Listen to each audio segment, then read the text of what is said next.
Good evening, everyone, and welcome to the fourth race of the 57th season of the Rolling Thunder Gaming Talladega Challenge Series. We didn't bring you coverage last week, but we are back here for all the action-packed racing we're going to see tonight at this 2.66-mile super speedway. I'm Seth Cole, being joined here tonight by a guy who knows a thing or two about taking a checkered flag in this series. He's done it multiple occasions. We normally see him out on track in that number 84 Mug Root Beer Toyota Tundra, but he's joining me here tonight in the commentator's booth, Dante Ricky. Dante, welcome. Thanks, Seth. Glad to be here tonight with all of you and looking forward to another competitive night here of the Talladega Challenge. All right, so it's easy to be able to kind of figure out, based on certain races on the schedule, what a driver has for expectations going in. Obviously, in the season opener, everybody feels they've got a chance to win, get their season started off right. You get closer towards the end of the regular season, drivers look at whether they have to point their way in, whether in a must-win situation. Then, of course, in the playoffs, everybody has their own agendas. But 4 races in now, what's everybody looking at this point in time? What's the driver mentality? Yes, Seth, the season is definitely starting to take shape. And we are now at a point where we've had 3 races in, and some people are looking at their points position to see what they need to do to keep that average finish in the top 5 or top 10 and guarantee themselves in the playoffs regardless of the race win situation. Because if you do find yourself in a situation that's out of your own hands, you want to be as high in the points as absolutely possible come the chase cutoff. So winning a race is definitely to your advantage, but being high in the points is also going to secure yourself in a comfortable position going in. Obviously, last week we weren't able to televise the race, but Grant Wesley picks up his first win on the season, the defending champ, kind of picking up where he left off last season. Last season, we had to wait until race 6 for him to find victory lane. He cut that in half here in season 57. With the defending champ kind of locking himself into a playoff spot right now, should the rest of the field be worried of him maybe going back-to-back? Yes, I would definitely have Grant Wesley as a favorite for this season's championship and to be a contender for the race win week in and week out for the remainder of our season here at RTG. So Grant is going to be very competitive, and I know he wants to get every bonus that he can prior to this chase cutoff here later in the fall. Had a lot of drivers gain positions in the standings last week. A lot of drivers lost positions in the standings. Still very early on in the season, so the points are really close together. One driver that kind of caught my eye, though, was the guy that won the season opener, Nate Balser. Obviously, as we know with the ruling, if you have a win, you have to remain in the top 20 in the points for that win to count. He's down in the 19th position right now. So what does the driver of the 079 have to do here today? Yes, Nate is definitely in a dangerous position. We get very large car counts here at RTG, and I will tell you that I have raced with Mr. Nate for over 10 years at various leagues, and he is always a top competitor, a really class driver both on and off the racetrack, and it was really an honor to be able to compete with him there, coming down to the wire in our season opener. And we just came up a little bit short, but Mr. Nate earned that race win, is a very clean driver, and I know that he has what it takes to keep himself in that top 20 in the points. As long as he can keep consistent top 5 and top 10 finishes, I'm sure that he will be a threat in our chase. Going to be rolling off, I believe, 22nd on tonight's grid, as we've got a total of 37 drivers scheduled to take the green. Sounds like one driver might miss the start. We'll document that a little bit later on. But how about this front row? We talk about it week after week now with the implication of the random qualifying, and Ron Hagel and Curlin Hurst. That's going to be our front row for tonight's race. So good starting track position for a couple of guys that we don't normally see up at the front in the early going. Absolutely, Seth, and it is good to see Ron with the appearance up front. However, I do see that he has taken the decision to fall to the back of the field. So Ron, as you know, any driver that does get a lottery position that is higher in the field, they have that option to drop to the rear. And it appears that Ron is going to exercise that option, but it is great to see his name up high on the starting list for sure on Thursday night. So Hagelin will get credited for the pole, even though he won't start there. Curlin Hurst was second. Ken Roberts, who was slated to roll off third, the inside line, moves up a row, so he will be the unofficial pole sitter, if you will. In fourth place was Billy Elliser, fifth Richard Martin, 6th, Tim Nosker, Jessica Shelton in 7th, Jeremy Jeffries in 8th. He's actually tied for the points lead. Coming tonight is Jeffries. The rest of the top 10 completed by Brian Schilling and Bob Seminara. Back in row 6, you've got Terry Bombard and Bobby Farrell. Row 7 with Donnie Garrett, Mark Paglia. Row 8 finds Joe DeSpirito, former winner of the season from a couple weeks ago, and Josh Metallic. Row 9 will find Milt Surratt and Glenn Harris. The top 20 going to be completed by Bernie Mobbs and Cy Jones. In row 11, you got Andrew Miller and Nathan Balser. Kelly Causey makes up row 12 with Grant Wesley, last week's winner. Row 13, John Godfrey and Chuck McClure. Greg Palmer and Dave Cannon, they're back in row 14, and the top 30 will be completed by Jason Scheck and Bob Dixon. Rodney Sullins, he's going to share row, just lost track of which row it is, 16, there it is, row 16 with Sonny Tallman, who's making his first start of the season. Hank Middleton back in row 17 with Mike Rogers. Row 18 finds Jeff Crivello and Ali Liera making her second start on the season. She made her debut last week, and Tom Dixon slated to roll off from the 37th position, but I'm hearing he's been having connection problems. Does not look like he's going to make the start here tonight, so he'll probably get credited for 37th in the final finishing results as they make their way through the tri-oval, and we're getting ready to get the festivities underway tonight at Talladega.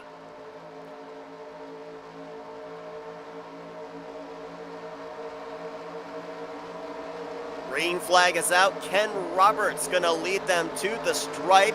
A lot of bumping there on that inside line at the early going there. Stacking up. Roberts back to Martin, back to Shelton, back to Seminara. Definitely a late green flag from the flagman. I think the 712, I don't know if he missed a shift or something, but he was really slow on the inside there through 1 and 2 and ended up having somebody in the back of him. I think that was the 92 of Bobby Farrell. That late green flag has definitely allowed the field to string itself out here in the early going. I can see that a middle lane has formed, and some drivers near the back of the pack are working their way around. The 712 of Bob Seminara making his move to the inside of Brian Schilling, and right now he doesn't have a whole lot of help to do it, so it will be interesting to see what Bob can get together here in the next couple of laps. Really impressive there with that late throwing of the green flag, all that stack up we saw there that we didn't have anybody spin around. More than likely being in that area of the racetrack, if anybody spun to the inside, it probably wouldn't have thrown a caution and somebody would be behind the 8 ball in the early going. But to your point, gets single filed out here. Hurst picks up the middle line with Billy Elliser, Ken Roberts, and Richard Martin. Now Elliser takes a peek out there to that top side. Will Roberts go with him? Looks like Elliser is going to be all by his lonesome. And that's the thing about making moves early in the front of the pack. You never know exactly who is going to follow you unless you're connected with that driver on Whisper, know that person from racing in other leagues in the community, or have an agreement to work together. It is very difficult to find friends, especially if you're not used to starting up front in the pack. Bob Seminara dropped back a bit there at the initial start of this race. He went to the middle line and has found some allies. Jessica Shelton just dropped down in front of him. He's got Mark Paglia and Josh Metallic behind him as well. That inside line's got some momentum. They're moving up here to the front.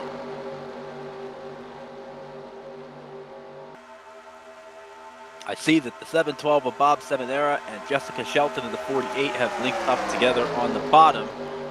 If a third lane can form and make some advantage, that will allow the inside line to pull up closer to the race leaders as that outside line develops and therefore weakens the middle. So without that outside line, I tend to favor the middle as the dominant lane here for the next couple of laps until some drivers in the back can make that move forward to the outside. Shelton almost led that lap there. She will have the advantage in terms of momentum going into turn 1. Shelton with a third place performance last week.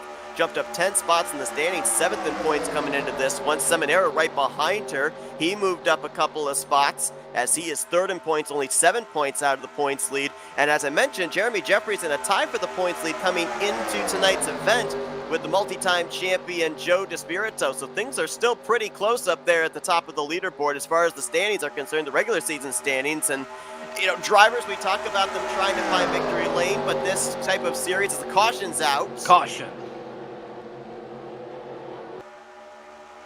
And 16 of Ali Liara has spun. Shelton going to lead them back to the yellow flag, first caution of the day. There you see the Ally Chevy Silverado of Ali Liera making her second start, debuted last week, and like that truck might have gone up and over. I think I see some roof damage there above the driver pod. I do, and it is a difficult situation to have any damage at Talladega, especially to the roof or rear spoiler and fenders of the race truck. Go back and see what happened. The driver of the number 16. Like it may not have even started with Ali. I believe Hank Middleton in the 2, who was about 8 positions further up, might have been where it started. Running behind Sonny Tallman in the 90. Oh yeah, Tallman. Well, that's a tough one to figure out how that all started. Tallman got a run in the corner on Grant Wesley. Wesley, I don't know if there was contact that sent Wesley down. He got his left sides on the apron, then he came back up. And with the checkup, Hank Middleton got into the back of Sonny Tallman, up the racetrack, and Ali Liera had nowhere to go. I mean, that truck rip-flipped in a hurry. Yeah, there was a checkup on the inside line. Difficult to find the exact starting point of the checkup, but the number 90 of Sonny Tallman did get into the back of the 88 of Grant Wesley, who was likely out of the gas, but it is difficult to catch the checkup in certain spots of the racetrack, and unfortunately, when it got back to the number 2 of Hank Middleton, there just was not enough time for the 56 of Jeff Crivello or anyone behind to give room and get around. And very unfortunate for Ali, who was really, she was just in the wrong spot at the wrong time. Got caught up on the outside of the racetrack and was on the brake pedal when she hit the number 2 of Hank Middleton, and definitely a grip-related flip to the bottom of the racetrack, and that is going to cause some damage for the race truck for the rest of the night. As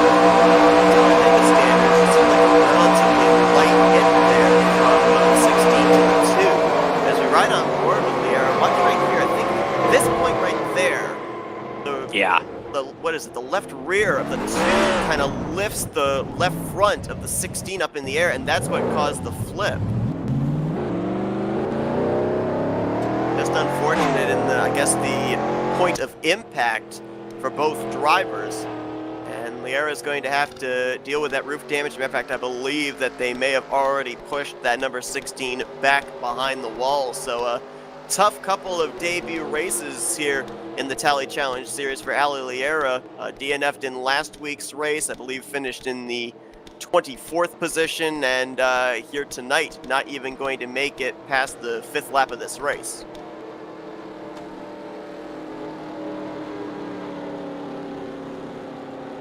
Already with this early caution, a strategy coming into play.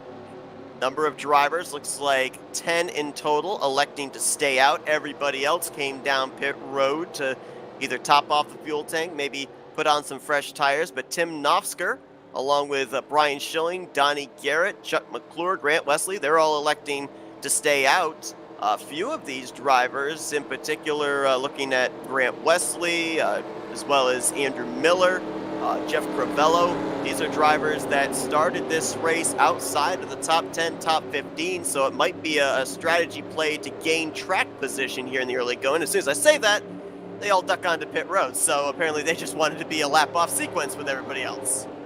Right, and getting the early yellow flag does give some drivers an opportunity to lead a lap and get that very valuable bonus point for leading a lap in the race. And it appears that at this point in time, that the majority of the field has come to the pit road. Donnie Garrett is still on the racetrack, and the lights are still on. So that will give Donnie his bonus point for tonight. You know, one thing that we're going to be talking about in the next couple of weeks, drivers here tonight, last week. I don't exactly remember when during the course of the season this starts, but I want to be up inside that top 24 in the point stands to be a part of the bracket challenge when it begins. Yes, the bracket series here on Thursday night is a very competitive series. Within the series, it qualifies drivers for the Super Speedway All-Star race by being the bracket champion at the end, and it is a double elimination format. So even though you might lose a bracket to one driver by finishing behind them, you are still in the competition in the second bracket. So you have several opportunities to advance, to race against other drivers, and still compete even though you may have one good race and one not so good race, a not good result could still be a bracket win, and a good result at the same time if you finish second and lose the bracket to your competitor who happens to win the race, you also are still in competition. So there's a lot of opportunities in the bracket series, and it's always very competitive. According to my telemetry, I thought that Aliera was back in the infield, but looks like actually she is going to be continuing on. She did lose a lap in the process of it looked like possibly having to tow to pit lane. So she would be the only driver in line for the upcoming Lucky Dog, should we have another caution between now and the end of the race. We'll see if Donnie Garrett and Jeff Crivello come to pit lane this time. If they do, that would turn the race lead over to Bob Seminara, who was able to beat Jessica Shelton off of pit lane. So Seminara and Shelton would be the front row, and, well, a little late, but will dive onto pit road is the 77. Crivello's going to stay out here in the 56, so we should get the lights out this time. And Crivello will be the only driver under this period of caution that did not come to pit lane to top off the fuel tank. So roughly about 4 or 5 laps shorter on fuel than everybody else. You got to think that he's banking on the fact that a caution will come out before we end up getting to a round of green flag pit stops. Very interesting strategy move by Jeff Crivello. I have seen him and a few other drivers try these moves over the years, and as long as he gets a caution flag within the next couple of laps, this will work out in his favor. However, if the race does go green, he will have to pit by himself, and that will definitely be a sticky situation moving forward because you have to have that drafting partner at least 3 or 4 cars out of the pit road to try any type of an off strategy. So it is a difficult spot for that number 56 State Farm Dodge. Well, Crivello is going to be the one that will get us back underway. One of 5 Dodges in the field here tonight. He elects the top side here, leader's preference of which lane they want to be in on the restart on the front row. That will give the inside line to Bob Seminara. Jessica Shelton will line up in third, fourth with Curlin Hurst. And then looks like Mark Paglia is going to complete the top 5. Interesting call there as well on the 56 choosing the top side, because we already saw in the early going Shelton and Seminara work together to get to the front. I almost wonder if you would want to break those two up, have them kitty corner to each other on the upcoming restart. That's absolutely right, Seth.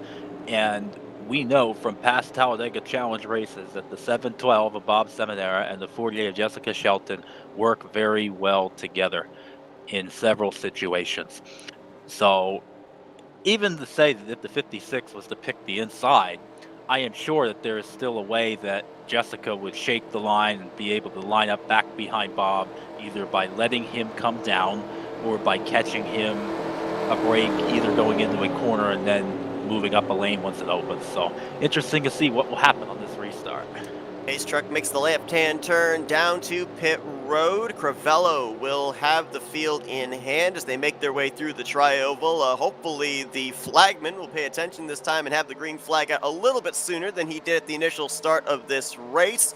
As Crivello, let's see when he decides to accelerate here. A bit of a gap back to Curlin Hurst as green flag is now waving. Bit of a stack up again on that inside line with Paglia trying to anticipate a good shove to Shelton, who in turn is going to give a good bump to the 712 of Bob Seminara. Still that gap there between the 56 and the 93, so advantage to the inside line. Very smooth restart through the middle of the pack.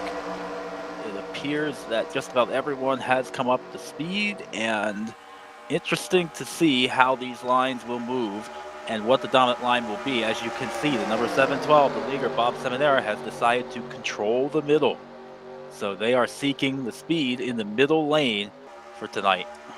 Top side with Crivello, Curlin Hurst, Josh Metallic up there as well. Ken Roberts, who started on the pole after Hagelin decided to drop to the back after being scheduled to pole sitter due to the random qualifying. You see nobody right now utilizing that inside line. It's basically it's the middle on both occasions here. We've seen this in the past where you've got those hash marks that separate inside line from middle line to outside line, but these drivers have found a way to be able to share that middle line with 2 lanes. It's all about what the race leading car decides to do. And on that restart, Bob got clear of Jeff, And they came out of turn 2, and Jeff left that middle lane on the bottom open, and that allowed Bob to take the whole line up the track with him.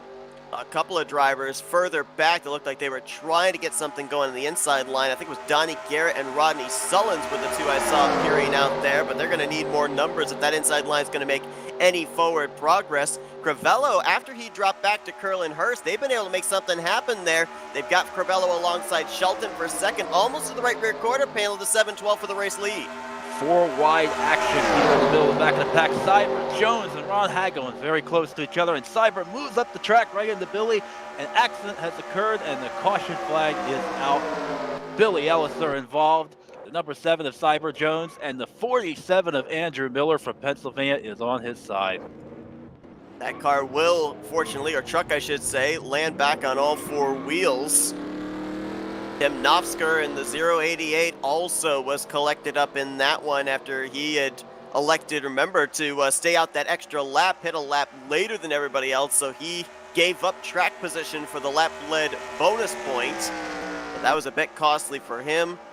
There's Cy Jones in that Sunoco Chevrolet Silverado as you see the smoke lingering over there in the turns 1 and 2 area. Seminara led them back to the caution, and let's go back and take a look at what happened there. You said it, 4 wide, and it's tough enough for these drivers to be racing 3 wide, let alone 4 wide. Yeah, it really looks like close racing just got way too close going into the corner. And it worked very well coming off of turn 4 in the tri-oval, but when you exit the tri-oval and go into turn number 1, the racetrack narrows. You lose that inside line. Drivers have to give a little more room in those situations, and not everyone is that comfortable being in the middle of a 4-wide situation. Cy Jones was trying to keep that truck pointed in the right direction, was trying to give room to the truck on the inside, truck on the outside. Very fine line you have to run when you're in the middle of a 4-wide situation. Take a look at a couple of the other drivers that got involved. Tim Nofsker was on the outside of the 4-wide situation here as Elliser clips him in the left rear quarter panel. Pretty good damage on the rear end of that Jegs Chevrolet. Hank Middleton in the 2 collected up. Little bit of damage possibly for both Brian Schilling and Jason Scheck. They banged doors as they were making their way through the incident. Neither driver spun, but did make contact. Don't know if it'll be enough contact that'll affect them for the remainder of this race, but they definitely got involved a little bit. The 088 of Tim Nofsker got quite a bit of damage to his race car in that accident, and it'll be interesting to see how much that will impact him for the rest of this race. It appears that the largest impact was to the back end of that number 088 Jag Chevrolet truck. So we will keep an eye on Tim and see if he is able to recover from this as the race moves forward. There you saw the length replay of what happened to Andrew Miller getting up and on his side. Something that I've been observing here ever since the series moved over to the NCTS 09 mod. We've seen a lot more airborne wrecks, and we've seen in this case here tonight, both the 47 and the 16 kind of go over in grip flips. What is it, do you think, about the trucks that's causing them to do this? Because I don't really recall this happening when the Cup cars were running. Yeah, every mod seems to have its own driving preferences, Seth. And we have seen this very well with the super speedway racing and the closeness of it. Whereas back in the day when we ran the Gen 6 BRs, there were different tolerances of the bumpers on the Gen 6 BR mod from the Men Cups. And now we are back to the legendary 2009 truck mod, in which these trucks have always seemed to draft up better and well, you know, to the car or truck in front of you. To me, part of this grip flipping situation relies on the car setup. And we are running a different car setup, believe it or not, than we did with the cars in the past seasons. And there was a slight tweak to the car setup that Josh explained to me pre-season for this truck mod as well. It's not major, but you know, there are some changes to the setups that occur each season here and there, and that does have an impact on situations just like this. The third contributing factor that I would give would be the amount of steering assistance and driving aids that any driver chooses to run for a given racetrack or race situation. One of the things we talk about when it comes to drivers getting involved in wrecks, you kind of have to wait and see once things go green on whether a driver is going to be up to speed or not. Sometimes a bit of contact that looks relatively harmless can end up having you a couple miles per hour off the pace, and then incidents where it looks like the driver is done for the day. Next thing you know, they're up inside the top 5, able to still be up to speed as long as they have draft. The incident we just saw there with Andrew Miller, I would hazard a guess that that truck probably is okay. Yeah, he spent time on his side, but there wasn't like a hard impact to that left side, and he never went over on his roof. So I think that 47 might be okay. So, you know, if you were in an actual truck and you had something like that happen, yeah, that thing be being towed back to the garage right now. But I think the 47, he can still be competitive in this race. I agree, Seth. I think that Andrew would have minimal, if any, damage to his truck, and he didn't have any real solid impact into the door or center area of the vehicle, which that seems to be the weak spot on just about every series that we were on, and every racetrack as well. So without that big central impact, I think that number 47 truck will be okay. Scanning through the field right now because I did not see the 16 on track. My telemetry is telling me the 16 is still in this race, but I believe that Aliliera is actually out of the race. And so that would mean that with officially not out of the race, I would assume that our cautions now are probably all going to have that extra lap put onto them that's added when we have a lap machine. So that'll make things interesting towards the end of this race too, because as we know, you get into that point of no return, and if you have lap trucks, then you're going to have the point of no return a lap earlier than you would if all the drivers are on the lead lap. So as far as drivers having to time their moves potentially for the race win, they have to kind of adjust what they're used to a little bit. A few drivers near the back of the pack are coming into the pit road to top off. Here on lap number 14, Brian Schilling, Greg Palmer, Jason Scheck, Tim Nosker, Jeremy Jeffries, Bob Seminara, Cyber Jones all coming in with Rodney Sullins to get that last splash of fuel in hopes of making it longer under the green flag. A little curious of what might have happened to Bob Seminara because he led us back to the last caution. Everybody came down pit road for the most part with him when pit lane opened the first time round. Now, obviously, as you mentioned, coming down topping up the fuel tank, but even before he did that, he was back in the 30th position. So I don't know how he lost all that track position. I don't know if he got caught speeding on pit road or what, but I would be a little bit worried because we ended up seeing Tim Nosker kind of try and do something different under the last pacing period. Ended up coming down pit road a lap later than everybody else, and we saw him get swept up in the latest yellow flag. So, you know, yeah, you're gaining a little bit on fuel, but you're losing track position and kind of putting yourself back into the middle of the eye of the storm.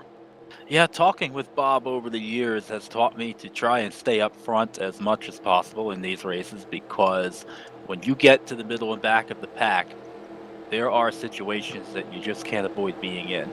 Some drivers are not able or willing enough to hold the lines as smoothly. It's not easy to pick a lane to follow and stay in because of the constantly changing lane situations. And of course, you have so many other people around you. So the easiest way to win here at Talladega, in my mind, is to stay up front or as close to the front as you can. Not to say that you can't get to the back and make a charge back up to the front, which is always exciting. One of the most exciting things for myself as well in some of the races that I've competed in and won. Well, with these two caution periods and drivers staying out to lead a lap, get a bonus point, we've already had 7 different leaders at the start-finish line in these first 15 laps. It'll be Donnie Garrett who will lead us back to the stripe to get us back underway. Kelly Causey will be to his outside. Jessica Shelton, Mark Pagley, and Josh Metallic will complete the top 5. Then it's Curlin Hurst, Richard Martin, Ken Roberts, Bobby Farrell, and Joe DeSpirito. That's the top 10 as coming down here to the start-finish line, green flag back in the air for the second restart of the night.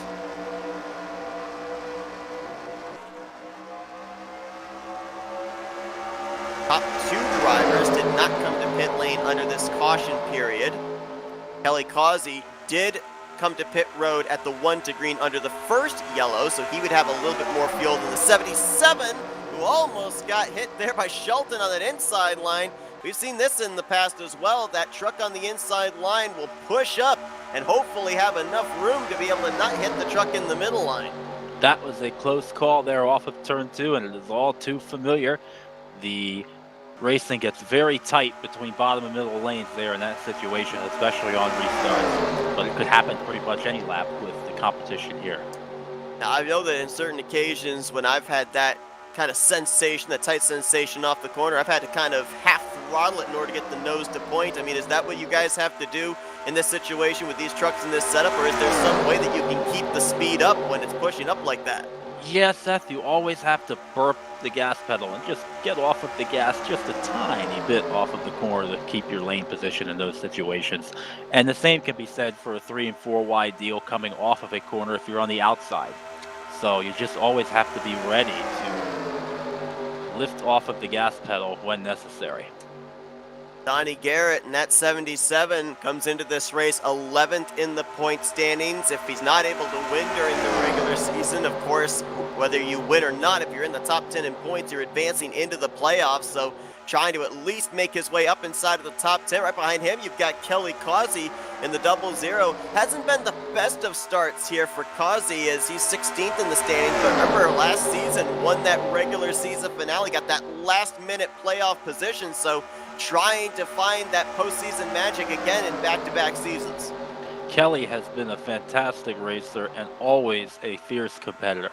He is always up front trying to find that next opportunity to win, to work with others, and to always make a good time out of it. So it's really good to see Kelly there in second place, continuing to compete at this level in this race.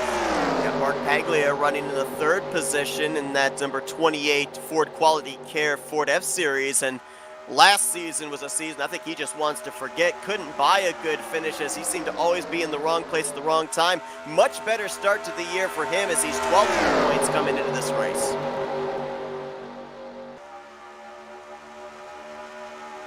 Top 5 have got themselves single-filed out, side-by-side for 6. That's Joe DeSpirito.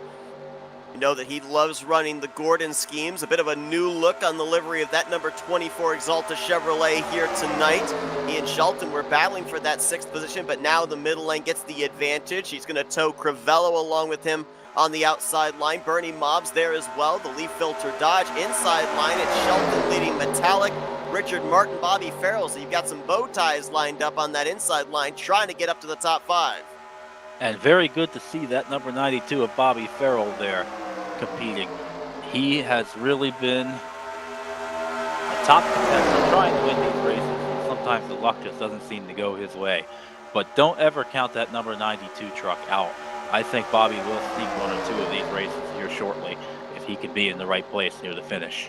We talked about it a couple of weeks ago when he debuted this scheme. Always cool when you see these paint schemes out there, but even cooler when you got the backstory. This paint scheme designed by Bobby Farrell's daughter, sporting it here tonight. Looking good right now, knocking on the door of the top 10. Dalton got her left front down the apron there off of turn 4. Able to keep it down there. Normally under that circumstance, the truck will usually snap up the racetrack about a half groove as Joe DeSpirito drops down to pick her up. Jeff Crivello left by his lonesome and stuck in the sucker hole, going backwards in a hurry. That's Bernie Mobbs in the 31. Yes, the outside line has formed, led by Nate Balser, and he has Grant Wesley in the number 88, Menards Toyota, and Chuck McClure in the number 17 following him. Let's see what they plan to do as Jeff Crivello makes a move to the inside line. Crivello started this race all the way back in the 36th position. Ended up playing the strategy, gained track position back during the first caution, but has been able to maintain the track position since then as he leads that inside line right now in a side-by-side battle with Hank Middleton. Actually, correction, that's Ken Roberts in the 55, so that would be for the 5th spot. It will be interesting to see how many more laps Crivello can stay out on the racetrack, having caught a couple of caution flags to his favor. So looking at now lap number 22, I would expect that number 56 truck to have to come into the pit road within the next 4 to 5 laps, if not sooner. First time we've really seen Chuck McClure up here towards the top 10. Started this race from 26th. Always seems to be his MO, though. If he ends up getting random qualified towards the back, it only takes him a handful of laps before we eventually see him work his way up to the front. And a lot of times I think that super speedway racing gets a bad rap. People say all you have to do is go fast, turn left, but there's one of the aspects that drivers have to do, and you know this, Dante, is you have to be able to visualize where the momentum is to be able to work from the back to the front. You have to see where the fast trucks are, where the speed is, which line is moving. That's right. If you come up on a truck that has some damage to it, you're going to want to know that as a driver before you follow them through the pack, because that's a significant indicator of whether or not that line is going to move. As we have some 3 wide action here going into turn 3. Mark Paglia appears to be the truck in the middle, and the outside has given him enough room so far to this point, but let's see how close the racing gets as we move forward into the trial. Bombard now leading that third line as Wesley and McClure, once they got clear of the 28, they moved down to the middle line. Hank Middleton there as well with Bombard, and also Milt Surratt in the 80 trying to keep that third lane going. And I think McClure and Wesley might have abandoned that outside line a little too soon, because it looks like they may end up being in 3-wide situation a few moments with Terry. Well, now Terry might tuck back in line. No, McClure's going to jump up there, lead the third line instead. Absolutely. Chuck McClure knows when and how to make those moves to the front. He has come a long way from the back of the pack and is now eyeing that race lead as he goes into turn number 3.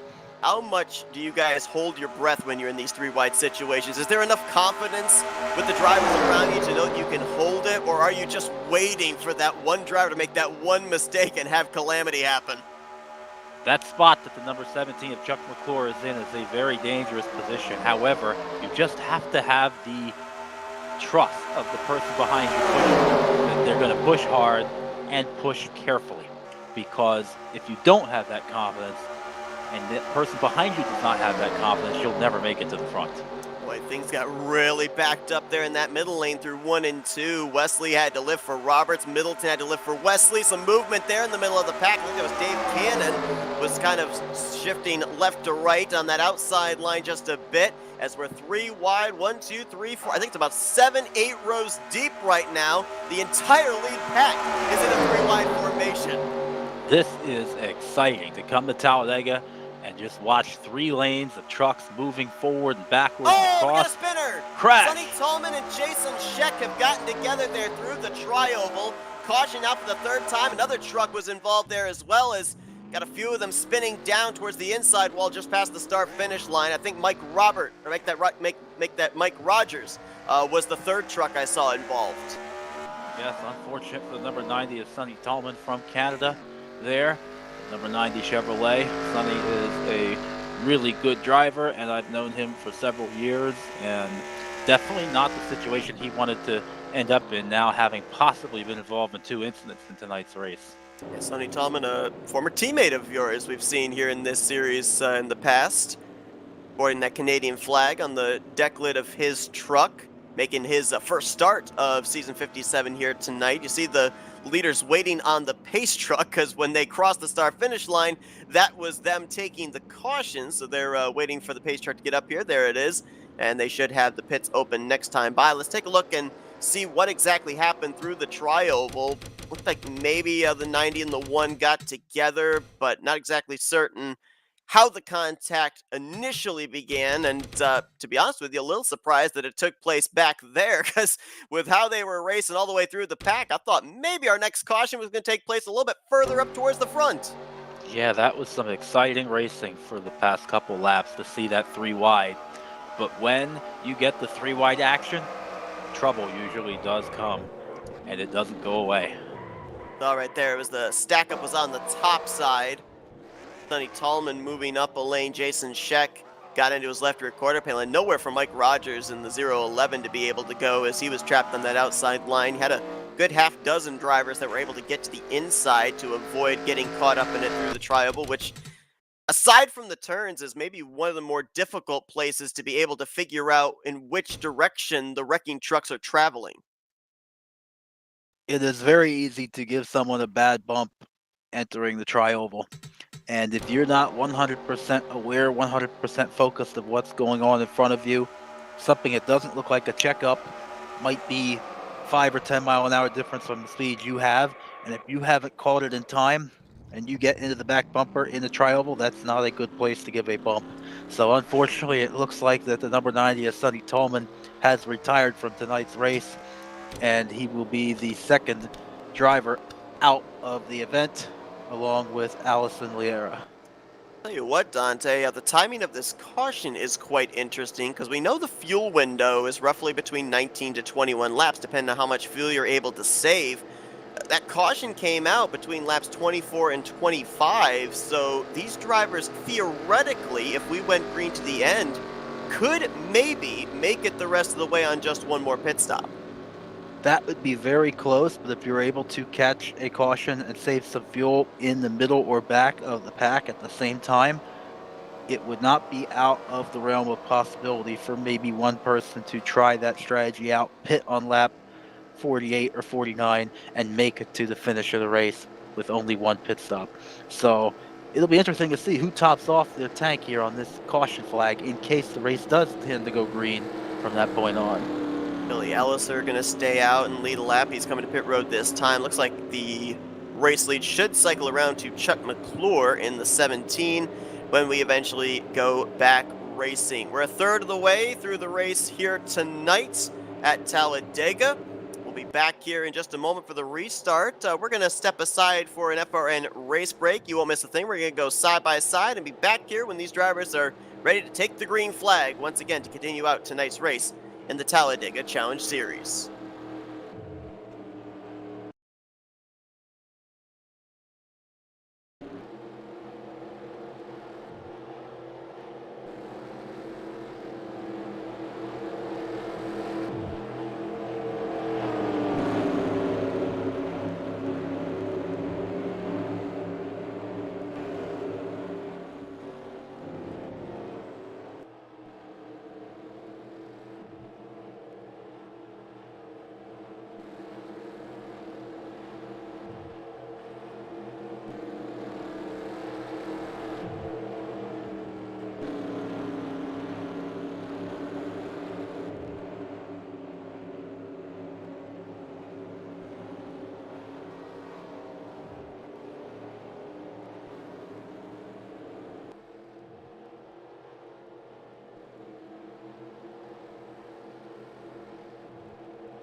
Welcome back to FRN's coverage of the fourth race of the 57th season of the RTG Talladega Challenge Series, getting ready for our third restart of the night. Going to be lap 30 that'll go on the board when Curlin Hurst leads us back to the start-finish line. Donnie Garrett will line up in second, Terry Bombard, Grant Wesley, Joe DeSpirito, the top five, then Ken Roberts, Jeremy Jeffries, Milt Surratt, Josh Metallic, and Jeff Crivello. That's the top 10. You saw during our race break, Chuck McClure wait until the 1 to green to come down pit road. Kelly Causey did the same. So to your point, Dante, got a couple of drivers right now that are planning for if this thing goes green to the end. Would be very interesting to see how long it can go as the green flag is out on this restart. Good bump there from Terry Bombard to the back of Curlin Hurst, trying to get that inside line momentum through 1 and 2. Doesn't look like Hurst going to get himself clear on Donnie Garrett, so now the momentum shifts up there to the top line. Grant Wesley going to try and keep his bumper locked to Donnie Garrett down this backstretch. Little movement right there out of Terry Bombard as Jeffries jumps up to the top line. A little bit of moving and shaking going on right now. Drivers, I guess at this point in time, this is them setting themselves up for that final pit stop. That's right, Seth, because if you do happen to be up front, you will burn more fuel. And it is easier to save fuel if you are to the middle and back of the lead pack. So it might be Chuck's strategy to sit in the back for a little bit, get around some of those damaged and slower cars, but then make his move carefully up to the front once he's clear of some of the vehicles that he does not want to follow.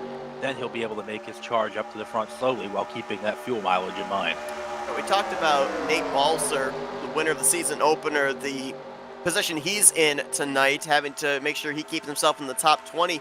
But I look at a couple of drivers right now running in second and third. Wesley and DeSpirito are two last race winners. DeSpirito right now in a tussle with Jeremy Jeffries for the overall points lead. Grant Wesley with his win last week up 21 spots to ninth in the standings. For both of these drivers, do you maybe race a little bit more aggressively when you've already got that win in the pocket? You're up there in the point standings in the following couple of weeks? Absolutely, Seth. I would definitely turn it up as much as I can, because if you are Joe or Grant, you have nothing to lose in competition with that other driver who you're tied with, or in the wins category for that matter. If you have the same number of wins, you want to get that edge on that driver and have 2 wins instead of 1, so you'll have more bonus points going into the playoffs for winning that additional race. I was going to mention this when we had that 3-wide battling, but then the caution came out. The yellow flag, though, it was actually a bit of a saving grace for one driver, Tim Nofsker in the 088, because before that caution came out, he was about 25 seconds behind the lead pack. Obviously, the damage he sustained from the second caution of the evening has got him off the pace. The caution got him back up here into the lead pack, but only time will tell if he's going to be able to remain in the draft or not. Tim is going to have to hope that someone will follow him. If he doesn't have anyone behind him with that damage in his car and truck, it's going to be a long night for the 088 team. Pretty much single file amongst the entire top 10. 11th place battle here with Bob Seminara and Terry Bombard. Shelton in the mix here, Metallic. Mark Paglia there as well in the 28. Rodney Sullins in the 38 car. We haven't talked a whole lot about the driver of the Black Rifle Coffee Chevrolet here tonight. Of course, or make that actually a Ford F-Series. Of course, a playoff contender last year, a winner, and made it into the Final Four. He's been relatively quiet here in the early going of this season. Be interesting to see when he decides to turn the wick up. I have talked to Rodney about tonight's race and the season in the future. Rodney really wants to have a shot at a championship. If he can make the Final Four, he is going to give it all that he has. So Rodney is a strong competitor and really wants to do the best he can at this early point in the season to get into the playoffs and earn a favorable seeding position. Is sixth in the point standings right now coming into tonight's race. Right behind him, another former winner from last season, Bernie Mobbs in the 31. Is a bit of a checkup there. Mark Paglia in the 28 had to breathe the throttle for a moment. It looks like right now Tim Nofsker does have a drafting partner. That is the 4 of Brian Schilling, but it does look like still that 088 is off the pace, so I'm not certain just how much help that 4 is going to be able to be to Nofsker in keeping him up with the lead pack.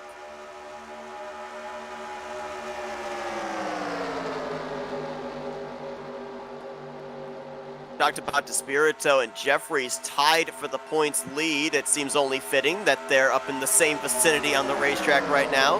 The 24 running in third, the 8 currently in fifth. Milt Surratt is the one in between the two of them. And also back there, good run for the Domino's Pizza Chevrolet of David Cannon right now in P6. I was going to say, that Domino's truck looks good this week. And Bones and I have been talking a long time about when are we going to see that 003 car in victory lane. And, you know, if he could get good luck to finish some of these races, I think that Bones could be a competitor week in and week out. But it seems like trouble just finds him. And you can only avoid the noise for so long. So we'll see how it goes for Bones tonight. It's been kind of interesting. You talk about the bad luck that he's hit. It almost seems like a lot of it, or at least a majority of it, has been with green flag pit stops. Either been in the wrong place, wrong time, or maybe had a moment where he ends up making contact with another driver. It seems like as long as he's out on the racetrack, he's fine. Pit road's been the Achilles heel for this driver so far. Yeah, he's had a lot of bad luck with the pit stops, and it's never a good thing when trouble finds you on pit road or vice versa. So the pit road under green flag conditions can get very crazy if we aren't focused. So if Bones can survive the pit road situation and stay in the lead draft, he will have a shot at some point or another in a race.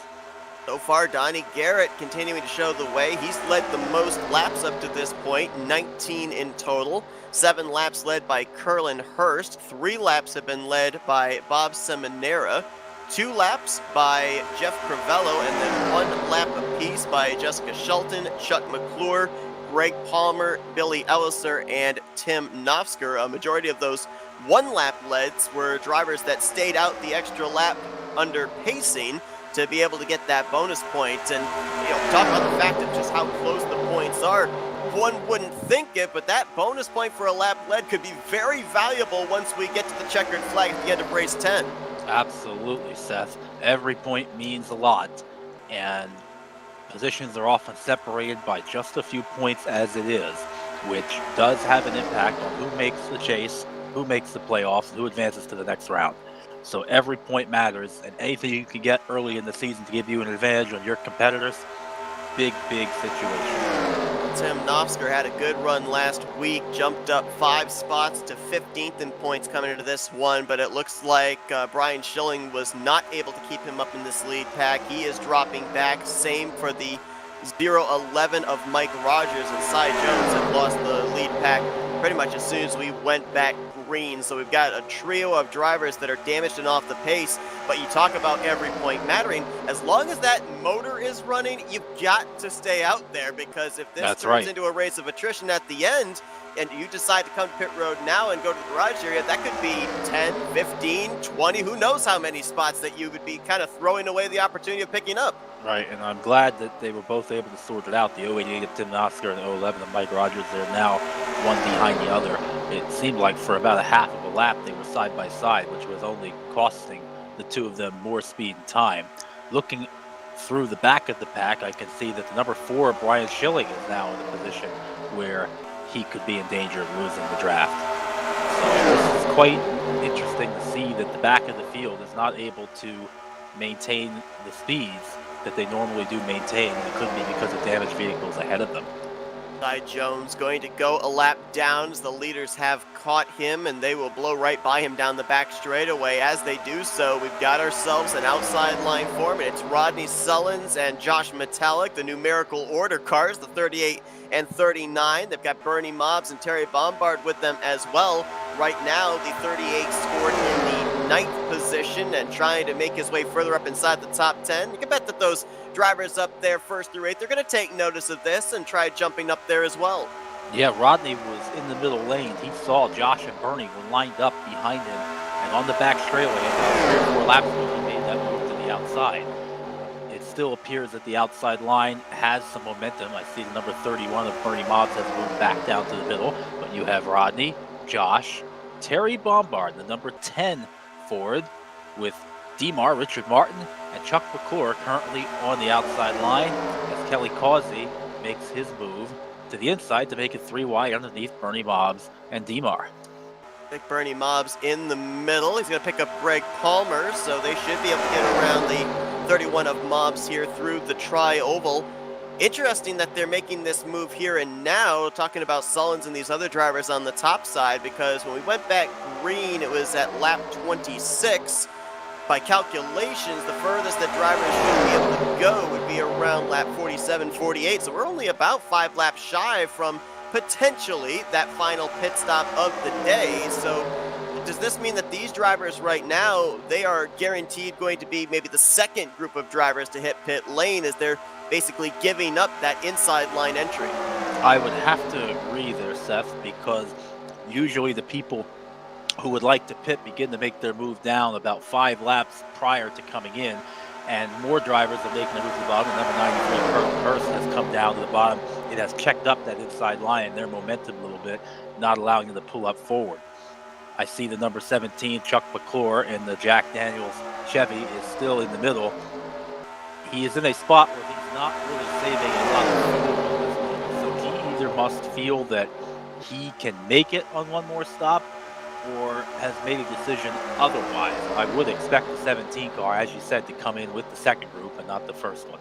Yeah, well, remember McClure came to pit road at the 1 to green under the last caution, as did Kelly Causey, so one would have to assume they can go a little bit further. Plus, they've had the benefit of being back in the draft here for the laps that have been run under this particular segment of the race, so they haven't had to use up fuel and clean air. So it'll be interesting to see which group those two particular drivers elect to hit pit road with, as now Jeremy Jeffries, he's moved up there to the outside line with Sullins and Metallic, trying to pick up the 4th spot on Milt Surratt. I also saw, just for a brief moment last time by through turn 1, Grant Wesley tested the waters. He showed the nose a little bit to the top side of Donnie Garrett, but then thought better of it, hanging on to that second position.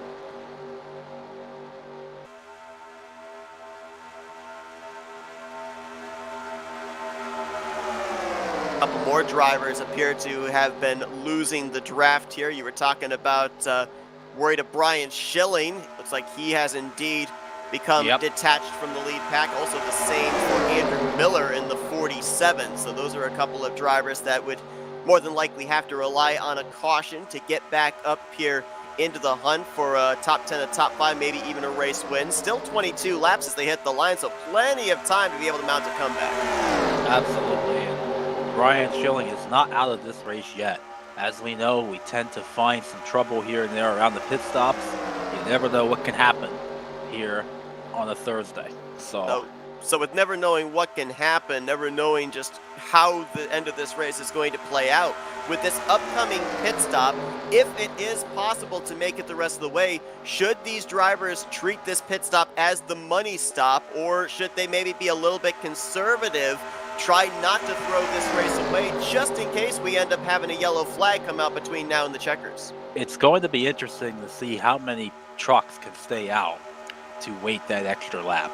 That's going to be the key factor, because if only 3, maybe 4 trucks stay out for the extra lap, they could go in like it's a money stop, hot pit, come in there a little bit fast, and not have to worry about any incident.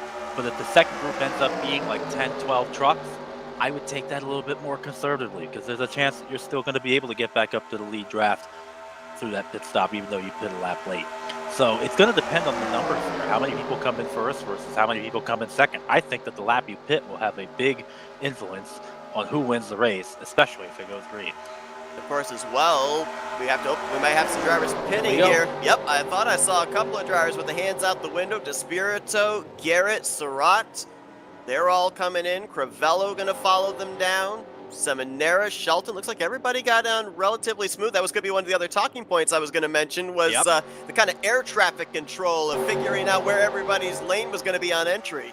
We had about 8 or 9 drivers pit that time, and it was a pretty clean, fast entrance into the pit road, with a few trucks now who had lost the draft also ducking in, making it interesting for the drivers coming out of the pits.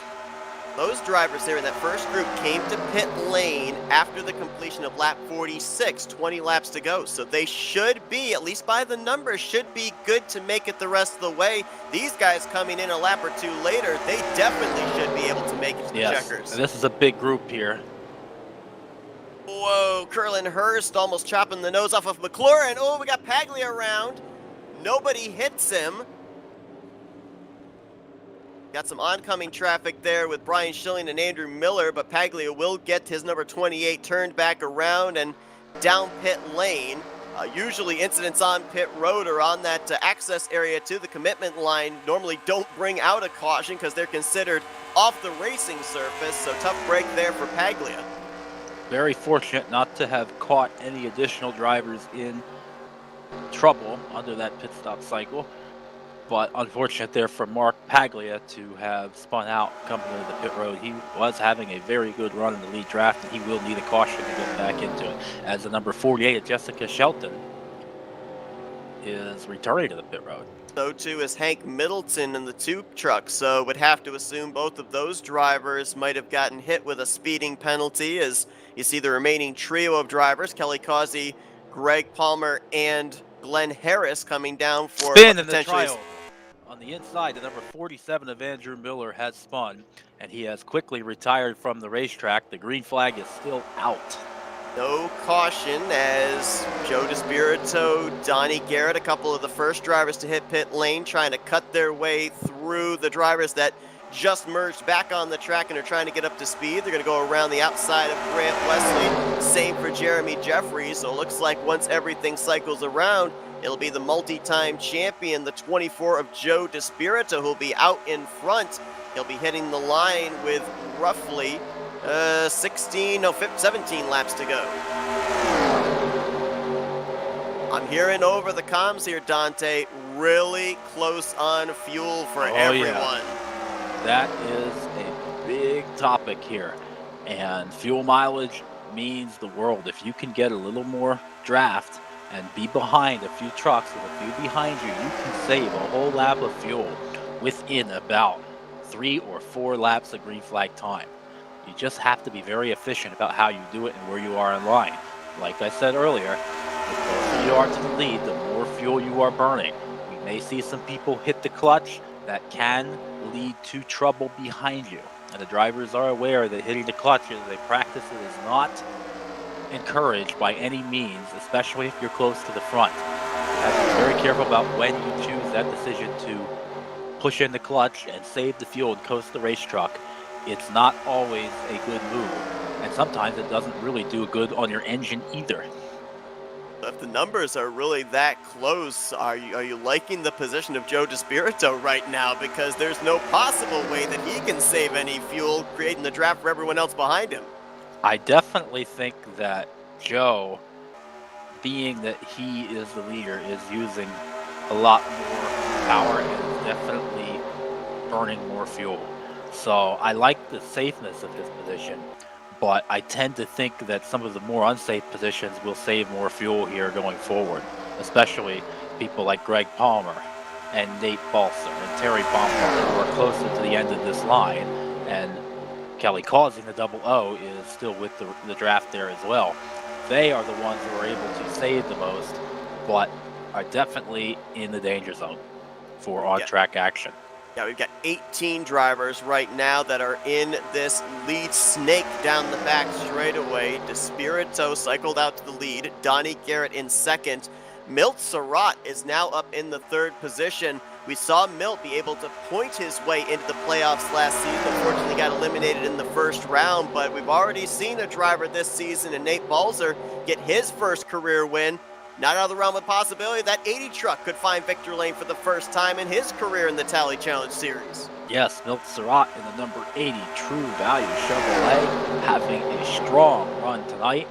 And if he can hold on to that, that will be a big benefit to him in this season's points.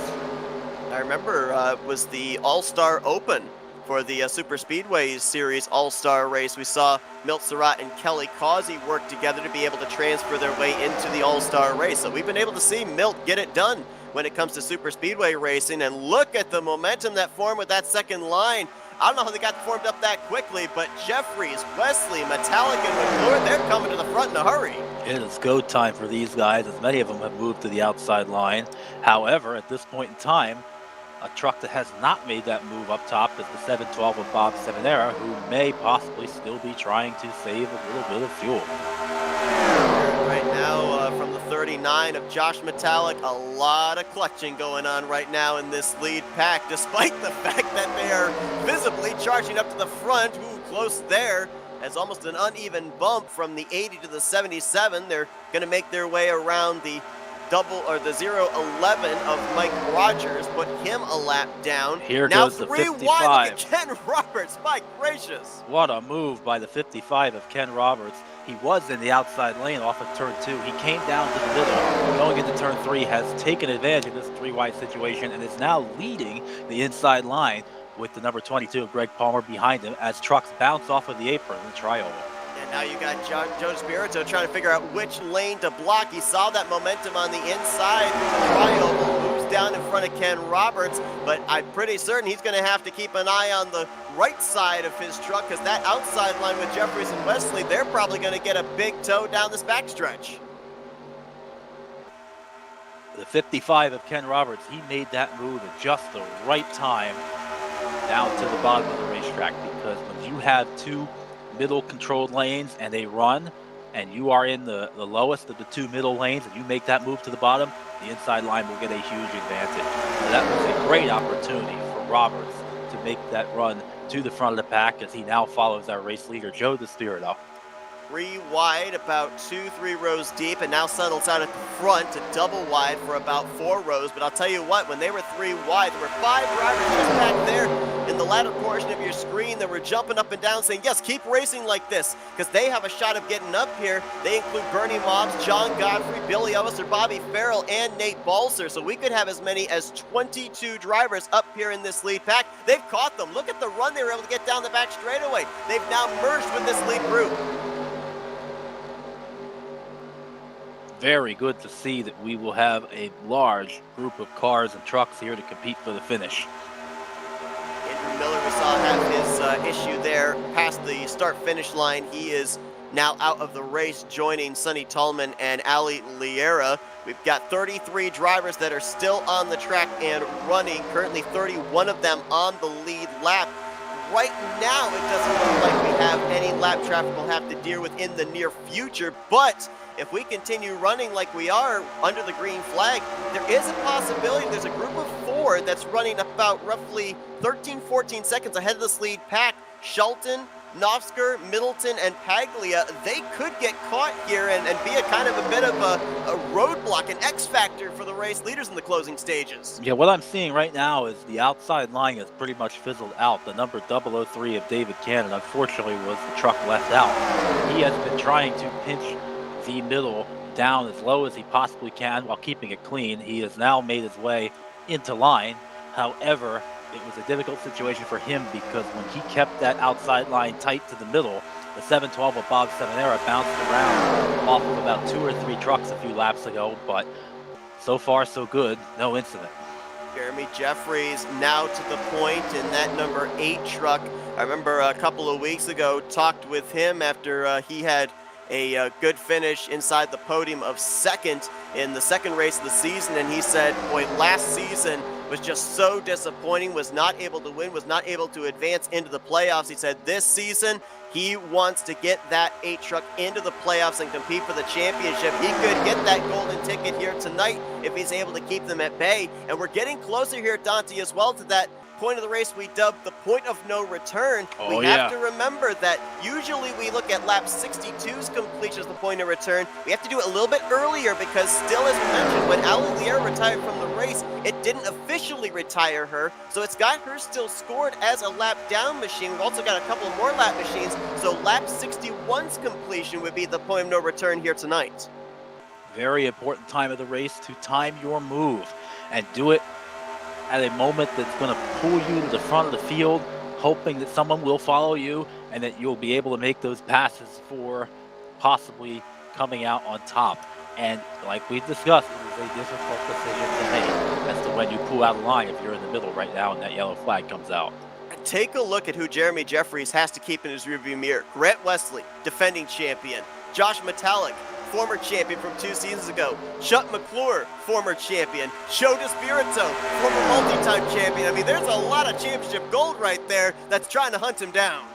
This is really competitive, and we have some of the best in the business here at RTG competing for this race win. And who knows, we might have someone else in the pack here come out on top tonight. Looking at a lot of underdog stories that might culminate here this evening. Milt Surratt still running in the 5th position. Ken Roberts has been 2 seasons since he found victory lane here in the Tally Challenge. Greg Palmer there in the 22. He's looking for his first win of his career in the Tally Challenge. Crivello's still up here in the 56. Dave Cannon there as well. Kelly Causey looking for back-to-back seasons with a win. A lot of stories could still culminate as hitting the start-finish line for 7 laps to go is Jeremy Jeffries. Again, back to that fuel mileage situation, I am sure that there are some nervous crew members and some nervous drivers right now getting the information from their crew chief as to what they need to expect here for the finish of the race, if they can make it or not. I am sure that 1 or 2 of these drivers are a lot closer than they think. There's even still a few people in the back of this group. The number 92 of Bobby Farrell is still appearing to hang on. He has been saving a little bit. The 711 of John Godfrey. John is still in the lead group. He's been very patient. It'll be very interesting to see when these guys are able to line up and make their moves. If they want to make one last charge to the front, the time is now. If I'm not mistaken, at least our top 4, they were part of the second group that came to pit lane, so they should be able to go a little bit further than drivers like Joe DeSpirito, who was one of the first ones on to pit lane. Donnie Garrett was also one of the drivers from that first group that hit pit road, but with Jeremy Jeffries out in front leading now, he's going to be at a deficit in terms of fuel of the drivers behind him. And as we now enter into this point of no return, we'll remind you that if trouble breaks out, we'll go back and look at it post-race, look at the replay, or under pacing if we have to. But we will stay with the race leaders and follow the battle back to the start-finish line. Because from this point on, if trouble breaks out, it's race back to the caution and the proverbial checkers. So far, so good here up front. Still the top 8 or 9 cars single file in the middle as we are now within 5 laps to go. And now it comes down to the mind games, Dante, of when do you make the move? We've seen both sides of the coin. We've seen drivers time the move perfectly and be able to maybe catch a caution at the right time, or whether it be on the white flag lap to make a move for the win. We've also seen drivers plan to make a move out of turn 4, decide not to, the caution comes out and they don't have enough momentum to be able to make a move for the win coming to the stripes. So for Wesley, Metallic, McClure, there's got to be a lot of communication going on right now. When does it get to the point of every man for himself? And as a driver, when do you think is the best time to make that move?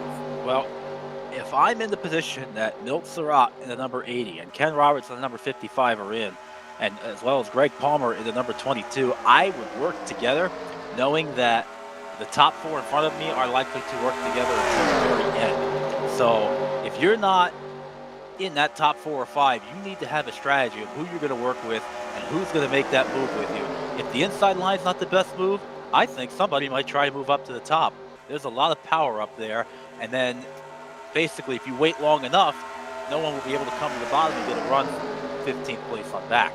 So you do open yourself up to allow cars in the back of the pack to pull to the inside if you make that move to the top too early, even if you have the numbers. The drivers are trying the inside line there. Joe DeSpirito and Kelly Causey have kind of been trapped on that inside line, but Richard Martin moved down, David Cannon moved down. Cannon now alongside of Jeff Crivello. That's for the 8th position. The Domino's Pizza Chevrolet trying to work his way to the front, and now here we go. Ken Roberts and Greg Palmer are going to join the ranks on the inside line. That will help pull that number 55 truck closer to the front. However, look at that gap back between, as you see there, Josh Metallic has moved to the inside line now underneath Grant Wesley. No love for the lone Toyota up here inside the top 5 as the Chevrolets all move to the bottom. Jeffries blocks the run from Metallic, gets a nice shove into turn 3. McClure gonna move into 3rd. Roberts will now look for 4th as now McClure jumps top, Metallic jumps top. Jeffries trying to block every lane he possibly can as they come down to 2 to go. Very big block there by the number 8 of Jeremy Jeffries. Several opportunities to block as the caution is out. Caution is out. I think the leaders crossed the line before the caution came out, though. I think we're racing back.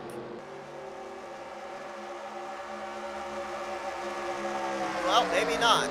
Might have been just before. Looks like these guys are slowing on the back straightaway. I thought the caution might come out after the leaders had crossed the start-finish line, but with them slowing, waiting for the pace car, looks like this race is going to end under caution, and it was Jeremy Jeffries by 48 one-thousandths of a second who edged Metallic at the line, so it looks like Jeremy Jeffries is going to get his first win of the season. That was an incredible job by the number 8 of Jeremy Jeffries. He threw a block there coming into the tri-oval, and it turned out to be the race-winning move. I'll tell you what, Jeremy had a very difficult job that entire last lap, and as he waits for the pace truck now, that was just really exciting to watch. All those lanes move behind him, and Jeremy just confidently put his truck to the bottom going into turn 3, moved back up to the middle to get in front of Josh coming into tri-oval, and that turned out to get the job done for him. So very awesome job by the number 8 of Jeremy Jeffries. Pace truck's got to hurry up. It's just now making its way out of turn 4 as leader Jeremy Jeffries coasting it here through the middle of the tri-oval.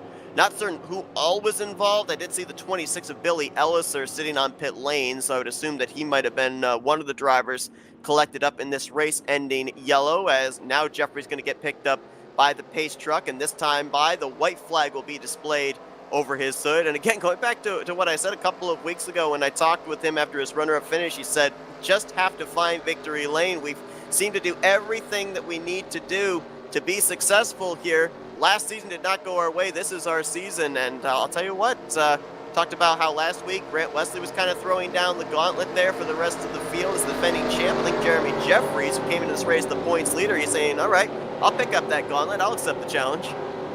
Oh yeah, it's just an exciting battle to watch and see how drivers rebound from one performance the week before and come back and get the job done the next week and just keep pushing on to the end of the season in hopes for an opportunity to compete for the championship. Like Josh Metallic, he's going to be slated to finish second, Ken Roberts third, Chuck McClure in fourth, and Grant Wesley will be the completion of the top 5. Greg Palmer, Milt Surratt, David Cannon, Jeff Crivello, and Richard Martin. That's going to be the top 10 when they eventually come around to cross the start-finish line, and going to be a big win in 2 regards here for Jeremy Jeffries. First off, of course, getting that automatic lock into the playoffs, provided that he, with a win, stays inside the top 20 in the points. He could also point his way in if he remains up in the top 10 in the points. But even more important, came into this race in a tie for the points lead with Joe DeSpirito. DeSpirito was leading a few laps here near the end of this race before Jeffries got around him. Now this will break the tie with DeSpirito dropping all the way back to 12th place finishing position here this evening. Yeah, a very interesting night there for everyone, but to have Joe finish in 12th place, that's going to be a disappointing night for him, I would say. I believe Joe expected to be in the top 5 tonight, if not to win, and sometimes just the way the traffic moves and lanes you pick, it doesn't work out, and still a strong performance, though, from the number 24, Joe DeSpirito. Jeffrey started this race from the 8th position. When he comes around to take the checkered flag, he'll have led 8 laps here tonight in the 8 truck. So for those that have that like numerology, there you go. As coming down to pick up his first win on the season, Jeremy Jeffries going to pick up the victory in race 4, and might be getting to do a victory burnout a little sooner than he wanted with the congratulatory bumps. And you know, you consider this too, Dante. A lot of these drivers, big question marks on whether they were going to be able to make it on fuel. That caution period coming out kind of maybe saved the bacon of a couple of drivers that might have run out if this thing had gone green to the checkers. Definitely that yellow flag helped a few people and may have hurt others. So with the fuel mileage situation being as close as it was coming to the finish of the race, that yellow flag was definitely the saving grace for some of our competitors tonight. Jeremy Jeffries is going to make his way back around to the start-finish line where he will be getting the celebration here. Congratulatory bump there to Grant Wesley, who he made the move on to be able to win this race. Got to go back to, I believe, season 55 when Jeremy Jeffries picked up his last win, went winless all of last season, but finally snaps that winless streak and does it in a big way here this evening. 4 races, 4 different winners. Remember last season we went a perfect 10 for 10 in different drivers going to victory lane, so we're looking en route to maybe have the same thing happen one season later. And an outstanding performance there for Jeremy Jeffries tonight as he burns it down there at the start-finish line here at Talladega, and rightfully so, having not won a race in a couple of seasons. This has been a long time coming, and there will be a celebration tonight. It'll be interesting to hear the elation in the voice of Jeremy Jeffries once we talk with him, as well as the other podium finishers, as he's going to make his way to victory lane. Before we show you the finisher results, as promised, we're going to take a look at what brought out the final caution of the night.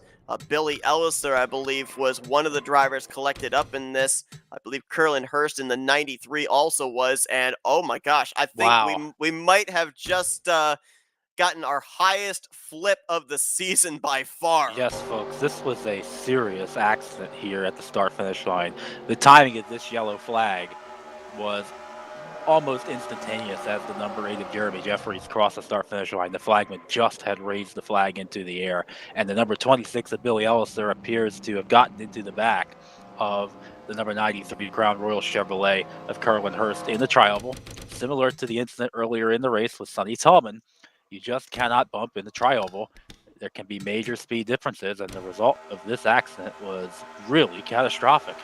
I think the 26 may have gotten higher than the catch fence, so maybe kind of lucky that he hit the safer barrier before he got airborne. Otherwise, that 26 might have cleared the fence. Yes, this is a very scary incident, and the timing of it could not have been any better for Jeremy Jeffries. But usually, I've been in several races like this where that yellow flag comes out not even 100 feet from the start-finish line, and as a driver, if you're in second place on back, you just feel absolutely hopeless. It's a big, oh man feeling, if you know what I mean. So while Jeremy Jeffries can celebrate over this, the rest of the field, especially those who knew they could make it on fuel, probably a little bit upset with how that race finished. Yeah, let's show just how close it was of that caution coming out, the timing of the yellow. We're going to be just kind of freeze framing here on board with Chuck McClure's 17. The wreck has already taken place. You can see that the race leader, Jeremy Jeffries, he's about maybe 7-8 truck lengths still away from the start finish line, and we only have to go up just a little ways right here. You see on the right side of your screen, there's the caution lights out, and the race leader was not yet to the start finish line, maybe just around where that yellow commitment line is coming off of pit lane. So definitely a lot more space to get up to the start finish line, hence why the race ended under yellow. If they had been able to even have the nose of Jeremy Jeffries past that start finish line, we would have raced back to the checkered flag under green flag conditions. But for Jeremy Jeffries, it's his first victory of the season. It is pretty much at this point an automatic lock into the playoffs, and it will have him heading into the midway portion of the regular season next week as the overall points leader, as we'll take a look here at the finishing results from this race. We pretty much gave you your top 10 finishers. 11th place for Rodney Sullins, Joe DeSpirito 12th, Terry Bombard, Bernie Mobbs, and Kelly Causey completing the top 15. Donnie Garrett, who led the most laps here tonight, 28 in total. He'll finish 16th. John Godfrey in 17th. Nathan Balser in 18th. Be interesting to see. That was a driver that was hovering around that 20th position in the points coming in. Is this enough for him to at least put a cushion between himself and that cut line with his victory in the season opener? He gets 18th. Bob Seminara back there in 19th place, and Bobby Farrell completing the top 20. And it was Curlin Hurst, Brian Schilling, Ron Hagelin, Bob Dixon, Glenn Harris, the completion of the top 25. The rest of the finishers on the lead lap were Mark Paglia, Jessica Shelton, Tim Knopfsker, and Hank Middleton. That quartet of drivers all had pit road issues on that final green flag pit stop. Mike Rogers finishing a lap down 30th. Billy Elliser, who cleared the catch fence there in terms of height, he's going to be out of the race 31st. Cy Jones, 3 laps down in 32nd. And other drivers that did not reach the conclusion included Jason Scheck, Andrew Miller, Sonny Tallman, and Ali Liera during the course of 4 caution flags here tonight. Well, Dante, what do you say? We talk with some of our podium finishers from this evening's race. Sounds good to me, Seth. All right, let's kick things off with Ken Roberts, who I believe gets his first podium finish of the season, bringing it home in P3. Hey, Ken, it's Dante and Seth up here in the FRM booth. You got us? Sure do, guys. How you doing? Doing great. I'll tell you what, wild race here tonight.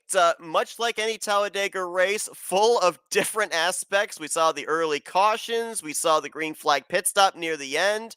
We saw 3 wide and 4 wide racing near the middle portion of this race. It just kind of seems like you never know each turn, each lap, what type of racing you're going to be in the middle of when it comes to this series at Talladega. But you bring it home in third place here tonight. Saw you have to kind of claw your way up there to the front in those final 15 laps or so.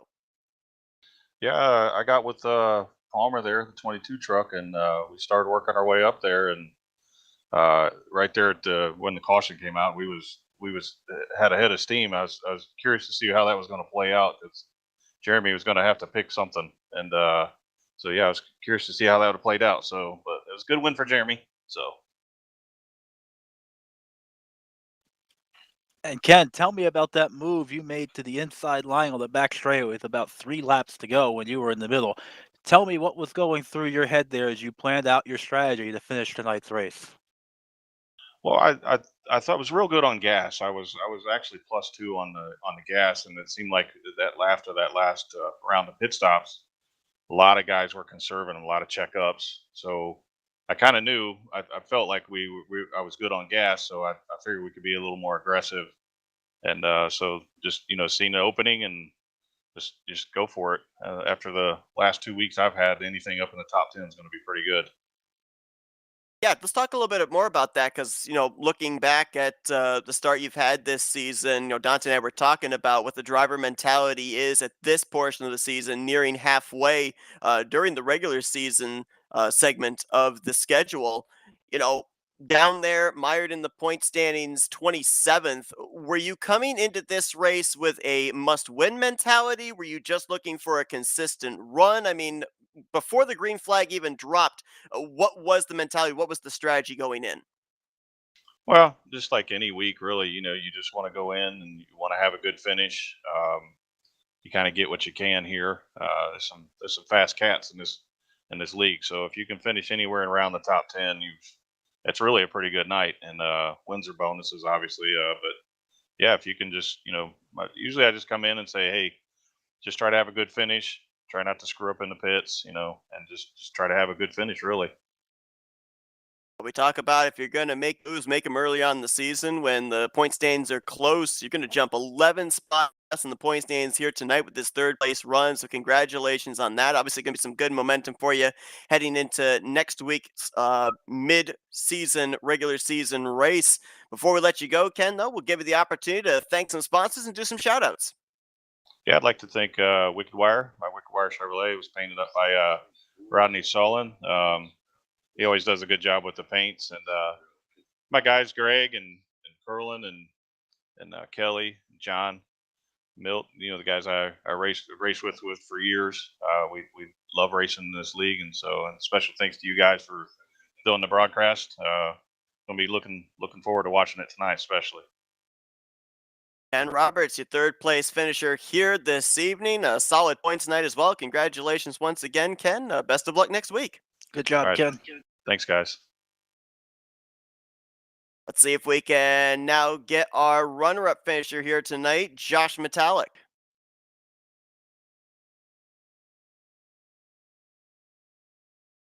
Hey, Josh, it's Dante and Seth up here in the FRM booth. You got us? I got you. Man, so many times when it comes to super speedway racing, it comes down to feet. Sometimes it comes down to inches. Sometimes it comes down to centimeters. Here tonight, though, it came down to the timing of that yellow. We saw there when we looked back to see when the caution flag flew. At that point in time, you and the 17 were planning a move to the outside of Jeffries potentially for the race win. I mean, if we had gotten that extra couple hundred feet, gotten past the start finish line, do you think you've been able to hold them all, pick up your first win of the season? Ooh, I don't know. I was in a good spot. Chuck wasn't going to ride. He's definitely a competitor. So there were still 2 laps to go when we hit the yellow.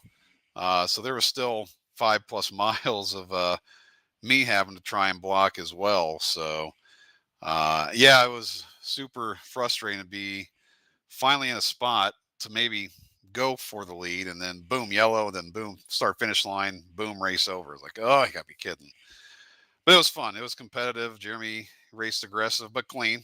Blocking's allowed, and he did what he needed to do, and it worked. So it was fun.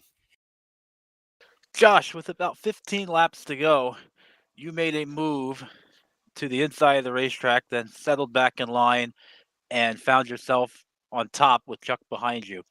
I know fuel mileage was a big part of the equation tonight.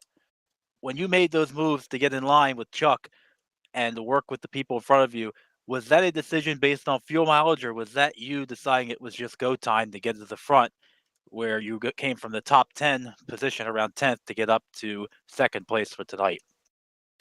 The checkups were so big. I mean, I was slowing 10 miles an hour, and I was like, I've got the fuel. It was close, but I eventually realized I was good.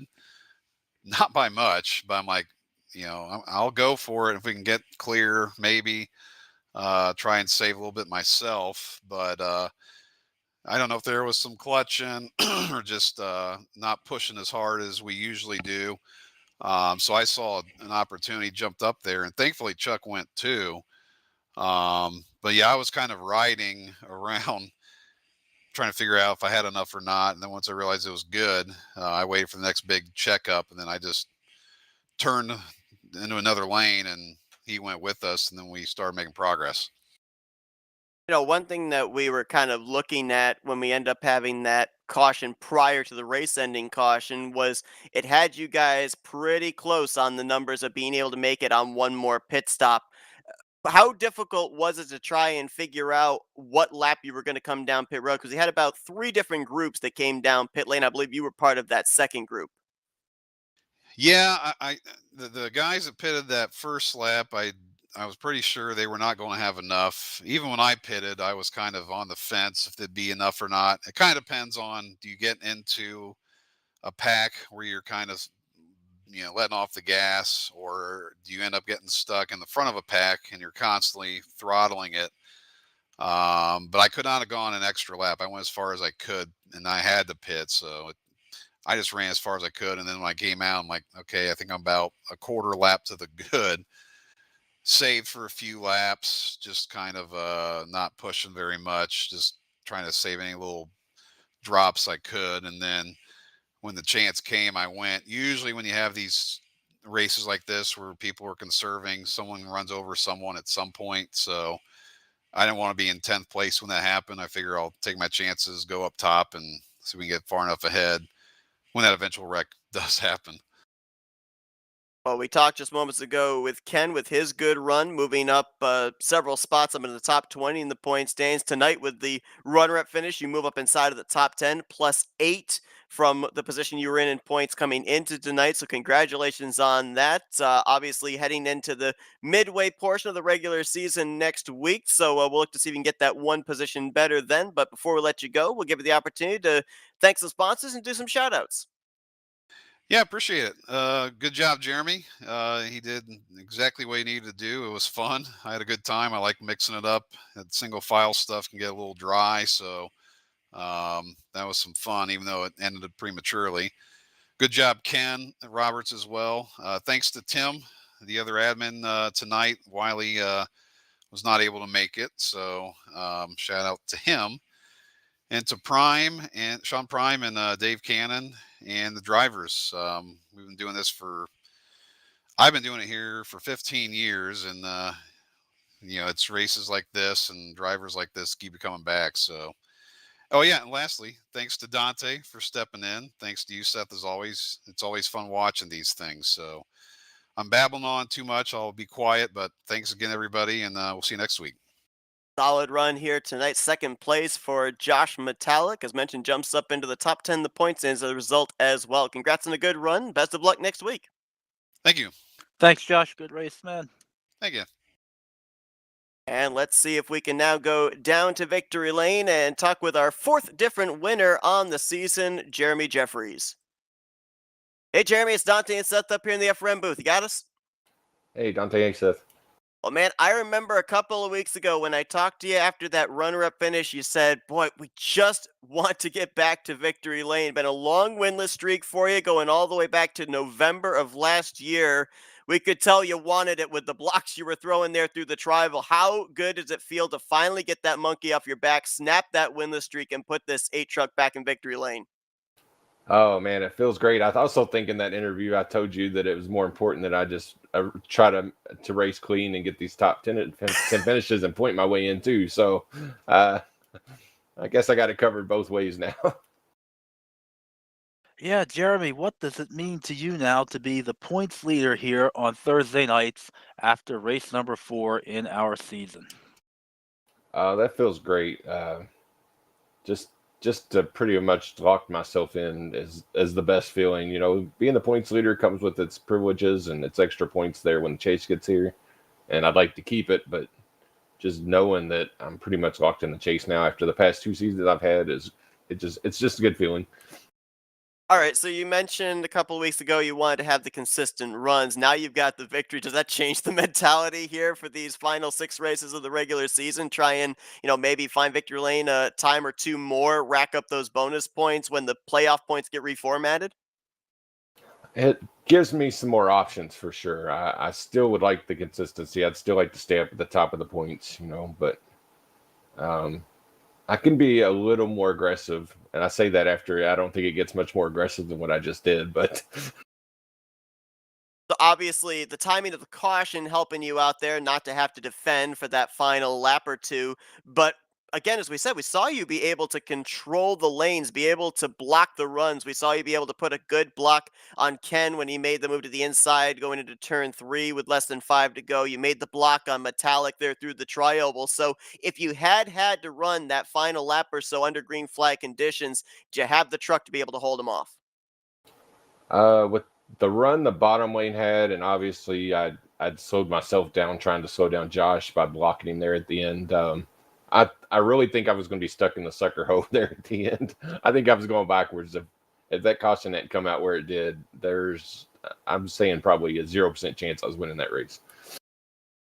A lot of times it's about being in the right place at the right time and circumstances falling in your favor. The time of that caution is certainly helping you out in getting your first win of the season. Congratulations on that. Going to be a lot of fun to see what the strategy is going to be for you here as we enter into the second half of the regular season. But I know that you want to get back to celebrating. Before we let you go, though, we're going to hand the microphone over to you for some victory lane. Thank you, sponsors, and shoutouts.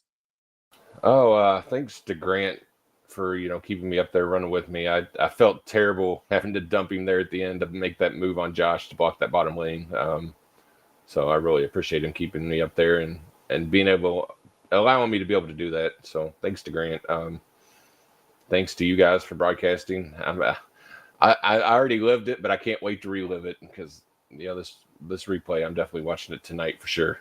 And thanks to Rolling Thunder Gaming, the owners and admins, and again, thanks to Jägermeister for coming on board this season. They've been, I guess, my good luck charm. Indeed, they have. Jeremy Jeffries, he's in victory lane here tonight. His first victory of the season and first win in the Tally Challenge since November of last year. That stretches all the way back to season 54. So job well done, Jeremy. Best of luck here for the remainder of the regular season. Thank you, Seth. Thanks, Dante. Congratulations, Jeremy. Thank you. So as Jeremy Jeffries continues to celebrate his victory here tonight, tell you what, like I said, almost looks like we're trending in the same direction that we trended last year. 10 regular season races, 10 different drivers went to victory lane. We've seen consistently up towards the front a bunch of drivers that either haven't won in a while or won last season that haven't found victory lane just yet. We still haven't had Chuck McClure go to victory lane. Metallic with the runner-up finish here tonight. Rodney Sullins, Bob Seminara, Bernie Mobbs. I mean, you could just about name everybody in the field here that all have a shot of being able to win these races. It's definitely looking like at this point in time, we could be into the scenario of having 13, 14, 15 playoff drivers like we did last year. Absolutely, Seth. This is a competitive series here on Thursday nights, and to see so many people have a chance to win that race tonight, that was really exciting. And an amazing performance by Jeremy Jeffries there to come out on top. And along with good performances there tonight, Chuck McClure finishing in fourth, Milt Surratt came home in seventh, David Cannon with an eighth place finish tonight, improving on his point standings position here after 4 races. So a lot of good names that we haven't seen up in the top 10, getting a good finishing result for tonight's race. As we get closer towards the end of the season, of course, next week's going to be our halfway mark of the regular season. Drivers are going to start getting into a scenario where they're going to have to find victory lane to either make their way up into the top 20 in the point standings or up into the top 10 in the point standings. I mean, is next week where we maybe start to see a little bit of the sense of urgency of some of the drivers that haven't gotten the season started off the way they wanted it to? Yes, we will definitely see an increase in the intensity of the competition as we get closer to that chase cutoff. And people who might be on the outside looking in around that 10th, 11th place in points or around the 20th place in points with the win, they're going to have to become a little bit more urgent and try to get that race win or that higher finish. And that might require some strategy, some riskier moves on the racetrack, and a little bit of luck all along with it.